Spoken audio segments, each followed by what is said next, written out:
सलाम मेरी तरफ से और नमस्कार। तो भाई लोगों, जैसे कि आज हम निकल चुके हैं ऋषिकेश और नीलकंठ के लिए।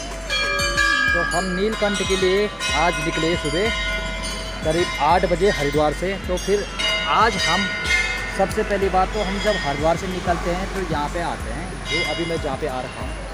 हम 4 धाम जाते हैं या हम बद्री केदार कहीं भी जाए तो ये मंदिर हमारा सबसे पहले है सत्यनारायण जी होता है। हमारा सबसे शुरू यहीं से होता है और यही हमें भगवान जी ले जाते हैं वहाँ तक और वो लाते भी हैं। तो आप आज सत्यनारायण जी के दर्शन कीजिए। यहाँ पे सिद्धपीठ है तो बहुत बढ़िया है मंदिर भी और बहुत अच्छा भी है। आप लोग जब कभी ऊपर की तरफ जाओ तो यहाँ पे सत्यनारायण जी के दर्शन जरूर करने हैं। यहाँ पे शनिदेव देवता जी पीछे की तरफ बरगद के पीपल के पेड़ के सामने शनिदेव मंदिर और सिद्धपीठ धाम। बहुत ही पुरानी मंदिर है हरिद्वार में,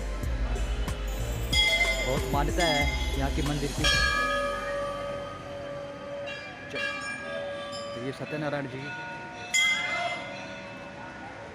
और कहते हैं कि ये पेड़ जब से है बरगद का बहुत ही पुरानी पेड़ है ये भी। तो फिर आज के ब्लॉग में हमारा एक ही है कि आपको आप नीलकंठ के धाम की यात्रा करवाएंगे और ऋषिकेश नीलकंठ का रास्ते में भी जो भी मिलेगा वो हम आप लोगों को बताएंगे।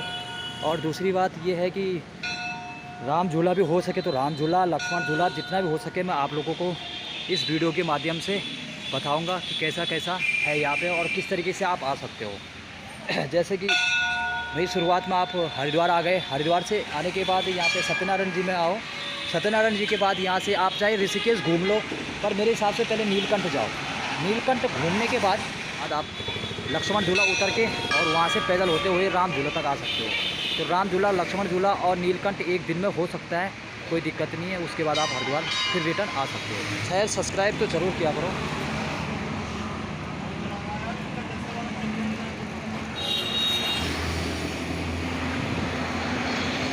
और ये हरिद्वार वाला रास्ता आप जब कभी जाते हो इधर से तो हरिद्वार होते हुए ऋषिकेश, तो सत्यनारायण जी का मंदिर बीच में ही पड़ता है। इसके बाद इधर के लिए चले जाओगे तो देहरादून और सीधा चले जाओगे तो ऋषिकेश। आप लोगों को कैसी मेरी वीडियो लगती है ये मेरे को ज़रूर कमेंट में बताओ, आगे की वीडियो फिर और बन पाएगी। तो फिर हम निकल चुके हैं आगे ऋषिकेश के लिए। सत्यनारायण जी के दर्शन हो गए और आगे निकल रहे हैं अब ऋषिकेश के लिए, मतलब नीलकंठ महादेव। बहुत ही पुरानी शिवलिंग है वहाँ पे। कहते हैं कि नीलकंठ महादेव की एक अपनी आप में भी बहुत महत्व है।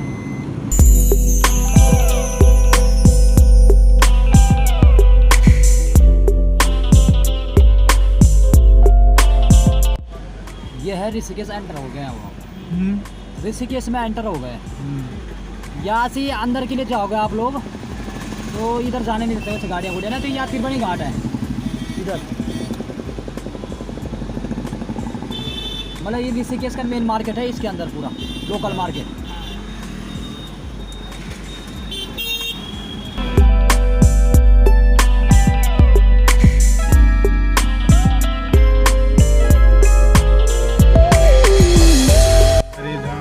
ये सामने से ये राम झूला के रास्ता निकल जाएगा। जब हम नीलकंठ से वापस आएंगे ना तो फिर यहाँ पे से आप घूम सकते हो पूरा। अब जैसे योग वो करने के लिए ना तो यहाँ पे योगा भी सिखाया जाता है, क्योंकि अब योग भूमि तो यहाँ के नाम ही है। तो योगा सिखाया जाता है यहाँ लोगों को। ये पूरा तपोवन, मतलब जब कभी भी आप आओ तो तपोवन में भी रुक सकते हो, यहाँ पे होल्ड कर सकते हो ना। यहाँ पे होटलें हैं, धर्मशाला है। धर्मशाला आपको नीचे भी बहुत मिलेगी। ये लक्ष्मण झूला के लिए चला गया रास्ता। अब चाहे आप यहाँ से पैदल निकल जाओ और राम झूले में मिल जाओ मेरे को, जहाँ पे मैंने बताया। चाहे आप राम झूले से निकलो यहाँ आ जाओ।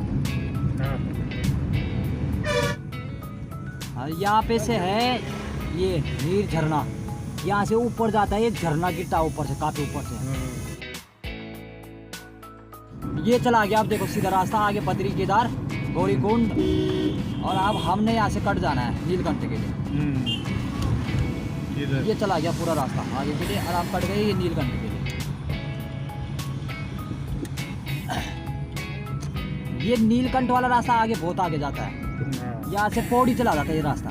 पौड़ी में देखने के लिए है वहाँ पे, जैसे हनुमान जी का मंदिर है कोटद्वार में, सिद्धवली बाबा। उससे ऊपर है लैंसीडोन, नाम सुना होगा आपने? लैंसीडोन, लैंसीडोन तो अंग्रेज रहते थे लैंसीडोन में ना। हाँ, तो उससे आगे है तारकेश्वर महादेव। तारकेश्वर महादेव, तारकेश्वर महादेव जो है ना, वहाँ पे क्या कहते हैं कि वो त्रिशूल वाले पेड़ निकलते हैं, पेड़ होता है देवदार बोलते हैं उसे, उसकी खुशबू बहुत अच्छी आती है, पर वो त्रिशूल वाले पेड़ होते हैं वहाँ पे, और बिल्कुल शांति है। ये रास्ता चला गया वही फिर हरिद्वार के लिए। बहुत ज्यादा है ये पानी, बहुत गहरा है पानी, ये बहुत गहरा पानी है ना, दिखता कम है, भाव देखो कितना तेज है। ठीक है, ये गहराई पता नहीं है कितनी है।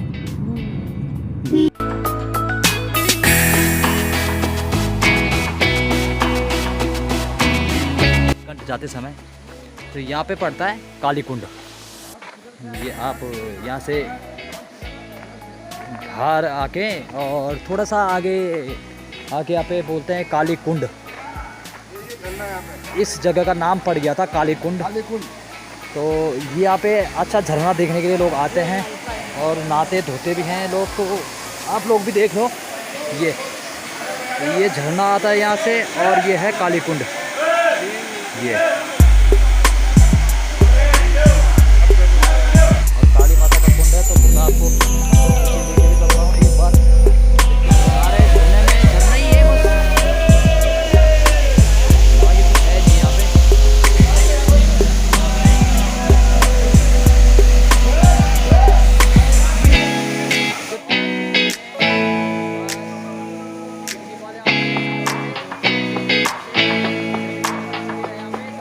जाते समय आप लोग यहाँ पे आओ, नहाओ धो, फिर उसके बाद यहाँ से आगे निकलो। तो यहाँ पॉइंट है भाई, यहाँ पे चाय पानी पी सकते हो। जब आप हरिद्वार से आओगे डायरेक्ट नाश्ता पानी जो भी है यहाँ पे कर सकते हो। ये काली कुंड के नाम से ही प्रसिद्ध है। तो यहाँ पे चोटियाँ बहुत अच्छी है।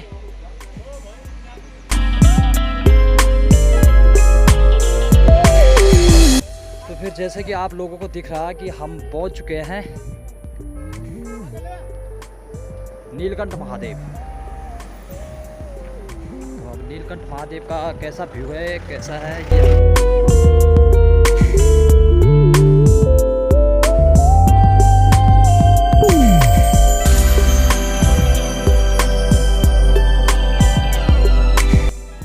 तो जैसे कि यहाँ पे लोग आते हैं सोमवार और ज़्यादातर। तो हरिद्वार से आप जब लोग आओगे तो फिर मैंने बताया था कि जैसे कि बीच में बहुत से सारे पॉइंट पड़ते हैं, तो इन पॉइंटों में आप घूम सकते हो, फिर सकते हो। फिर नीलकंठ महादेव के दर्शन करते हुए ऋषिकेश में आप राफ्टिंग कर लो, या चाहे वहाँ पे राम झूला, लक्ष्मण झूला और जानकी झूला भी है।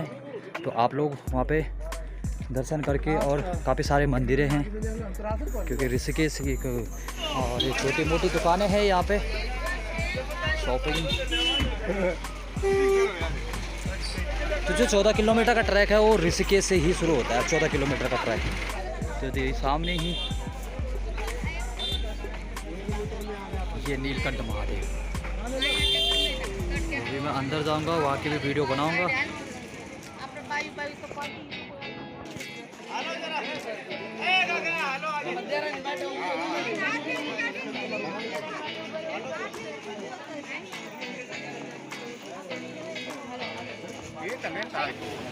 तो ये नीचे प्रवेश, पर सिर्फ पौड़ी गढ़वाल ही एक ऐसा इलाका है जहाँ पे बहुत कम धार्मिक स्थल है।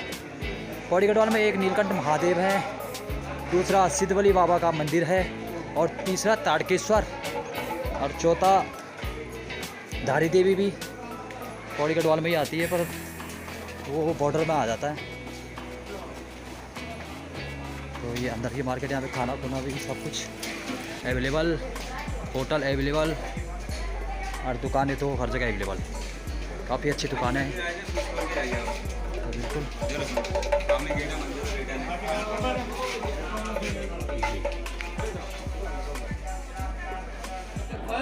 कुछ मंदिरों को मैं आपको दर्शन करवाता हूँ।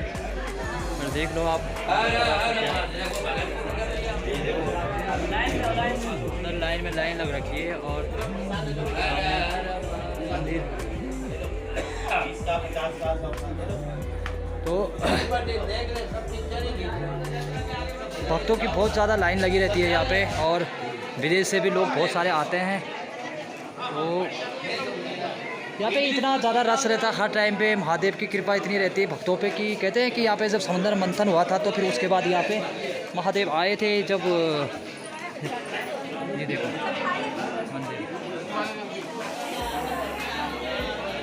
मंदिर के दर्शन करवाने ज़रा बहुत ही ज़्यादा। और हमारे पंडित जी मिल गए, हम पंडित जी को पूछेंगे कुछ यहाँ के बारे में अभी थोड़ा, और उसके बाद में आप लोगों को भी हम बताएंगे। तो भाई लोगों, जैसे कि आप लोगों ने देख दिया, ये नीलकंठ महादेव और ये सामने वाला वृक्ष। अब इस वृक्ष की क्या कहानी है और ये नीलकंठ महादेव का मंदिर, तो मैं आप लोगों को बता देता हूँ कि बात जानी है और जितना नॉलेज मेरे को है मैं वो आप लोगों तक पहुँचाना चाहता हूँ। कहते हैं कि समुद्र मंथन के टाइम पे 12 रत्न जो समुद्र में उत्पन्न हुए थे, तो उसमें से एक रत्न ऐसा था कि जो कि जहर मतलब विष के रूप में प्राप्त हुआ था। तो कहते हैं कि वो विष अगर समुद्र में मिल जाता तो ये समुद्र में जितने प्राणी थे वो सब खत्म हो जाते, और देव दानव जो भी था वो उस विष को पी के इतना प्रभावशाली था वो विष। महादेव को बुलाया गया और महादेव से पूछा गया कि इस विष का क्या समाधान निकलेगा। तो फिर महादेव क्या करते हैं कि उस विष को पी जाते हैं। तो पीने के बाद फिर महादेव को भी वो विष बहुत ज़्यादा प्रभावित कर देता है। तो कहते हैं कि माता पार्वती जी ने उनके गले पे हाथ लगा के वो जो विष का था, तो विष गले बोलते विष कंठी में जहाँ पे था वो वहाँ पे अटक गया। कि महादेव पूरे संसार में भटकते रहे। तो भटकने के बाद उनको यहाँ पे नीलकंठ महादेव में, जो ये सामने वाला वृक्ष है, ये वृक्ष 3 पेड़ों का एक वृक्ष है, निकलते। तो यहाँ पे जाके महादेव जी ने तपस्या करी थी। पार्वती माता जब आई यहाँ पे तो फिर उनको यहाँ पे महादेव दिख गए थे। तो महादेव दिखे तो फिर महादेव अपने यहाँ पे तपस्या में लीन थे, और जो तपस्या में लीन थे तो फिर माता पार्वती ने बोला कि इनको अभी तपस्या भंग करना भी ठीक नहीं था। फिर यहाँ से उठ के वो अपने यहीं पे आगे पार्वती माता का एक पिंड है, थोड़ा ऊपर, कम से कम 5 किलोमीटर आगे आप जाओगे तो पार्वती माता के भी दर्शन होंगे यहीं पे। तो कहते हैं कि यहाँ ग्रामीण जो भी लोग थे उन्होंने कहा था कि वहाँ पे माता यहाँ पे आके पूरा भ्रमण करके बल थक गई थी। तो यहाँ के जो पंडित है, पुजारी है इस गांव के, जो नीलकंठ के हैं, तो कहते हैं कि उन्होंने उनको यहाँ पे से एक डोली होती है, जैसे कि हमारे इधर डोली चलती है, यात्रा चलती है, तो जागरण होता है, तो उस डोली के माध्यम से यहाँ से उनको 5 किलोमीटर ऊपर लेके गए थे। तो माता को जैसे कि बस सब विश्राम करते तो वैसे विश्राम करने लगे थे। तो थोड़ी देर में देखा तो माता ने वहाँ पे एक पिंड के रूप में मतलब समाहित हो गई थी पृथ्वी में। तो तब से वहाँ पे माता पार्वती माता के नाम से भी वहाँ पे मंदिर जाना जाते हैं, और लोकल आदमी यहाँ पे जो पुजारी होते हैं वही पूजा करते हैं। तो ये यहाँ का महत्व है। और फिर उसके बाद कई सालों बाद 12 पीढ़ियाँ अवल बीतने के बाद फिर महादेव जब अपने होश मतलब पूरे उसमें आए थे, तो फिर यहाँ पे फिर माता पार्वती आई थी और फिर उनको यहाँ से कैलाश लेके चली गई थी। तो ये यहाँ का महत्व है और ये यहाँ की कहानी है। महादेव का जो भी यहाँ पे आता है बहुत ज़्यादा भीड़ होती है और बहुत ज़्यादा रश होते हैं। मैं अंदर के दर्शन इसलिए नहीं करा सकता कि आप लोग जानते हो कि अंदर के दर्शन करने ज़रूरी नहीं थे, पर मैं आपको मंदिर पूरा बता सकता हूँ महादेव का। तो आप कभी नीलकंठ महादेव आओ और यहाँ की महत्व, यहाँ की कहानी एस के साथ ज़रूर आओ और देखो यहाँ का महत्व क्या है। तो ये यहाँ का नीलकंठ महादेव का मंदिर में आ गए अपने। अब यहाँ से चलेंगे हम ऋषिकेश के लिए, और यहाँ का छोटा मोटे जैसे सीढ़ियों वाले खेत बंद करके बैठ चुके हैं। तो भैया रोड खुलेगी तो आगे जाएंगे।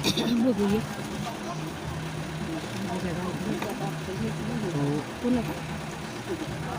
एस के साथ घूमने का मज़ा और पंचकेदार 4 धाम अब अगले महीने से खुलने वाला है। तो अगर आप हमारे साथ चलोगे 4 धाम पंचकेदार पे तो ज़रूर संपर्क करना। यूट्यूब के माध्यम से आप हमारा कॉन्टेक्ट नंबर ले सकते हैं।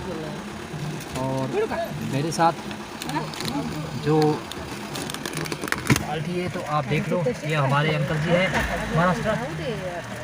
महाराष्ट्र से। तो अच्छा आंटी, आप लोगों को कैसा लगा हमारे साथ घूमने में? नहीं, अच्छा लगा। तो आओ हमारे साथ घूमो फिरो। और वो करेगा ना जी 16 ब्लॉग, तारीख ये को। ब्लॉग है हमारा छोटा सा, हाँ। तो आपको भी बता देंगे कैसा कैसा हाँ, नहीं, बस ठीक है। आप भी वीडियो देखोगी ये वाली। हाँ। तो हमारे साथ आओ एस के साथ, तो कैसा घूमने में लगता है तो आप ये पूछ सकते हो आप। पर माध्यम मेरा यही है कि अगर यहाँ आने तो आप 1 किलोमीटर पीछे ही गाड़ी रोको, तो आगे के लिए बढ़ो। आगे जाओगे तो फंस जाओगे, बहुत ही ज़्यादा जाम है। 1 घंटा हमें हो चुका है ऑलमोस्ट, सिर्फ 500 मीटर के आने पे यहाँ पे 1 घंटे हमें यहाँ पे हो गया। अब आगे कितना जाम लगता है वो आप लोग देखोगे। अब जाके थोड़ा सा लगा लो कि 3-4 घंटे हो चुके हैं। अब हम नीलकंठ से बाहर निकल के अब आए हैं। इस वालों के सिर्फ बैनर है, अभी तक देखा कोई नहीं। तो अब चल रहे हैं हम राम झूला, ऋषिकेश और लक्ष्मण झूला। हाँ तो फिर भाई लोगों हम पहुंच गए हैं अभी ऋषिकेश। तो ऋषिकेश घुमाने का तो मैं आप लोगों को घुमाऊंगा नहीं, पर फिलहाल नीलकंठ पे तो आप लोगों को घुमा दिया। ऋषिकेश तो आप किसी दिन होगा तो मैं ऋषिकेश का एक अलग से वीडियो बनाऊंगा, क्योंकि अगर मैं इस वीडियो को काफ़ी लंबी बनाता हूं तो ये वीडियो बहुत लंबी हो जाएगी। मैं आपको दूर से राम झूला, लक्ष्मण झूला तो काफ़ी ऊपर रह गया, पर फिलहाल मैं अभी राम झूला में हूँ। तो इस टाइम पे मैं राम झूला पहुँच चुका हूँ, तो मैं ऊपर से आपको राम झूला दिखाता हूँ। काफ़ी सारे रास्ते हैं राम झूला जाने के लिए, तो आज सिर्फ राम झूला, क्योंकि वीडियो बहुत लंबी हो जाएगी। तो आप जैसे कि आप लोगों को सामने दिख रहा, ये देखिए ये राम झूला। आप जब कभी ऋषिकेश आओ तो वो सामने जो घंटा घर सा दिख रहा है, यहाँ पे परमानंद आश्रम है। आप कभी भी हो तो यहाँ पे जाके सीधा ये वाला इलाका जो ये है, तो यहाँ जाके आप लोग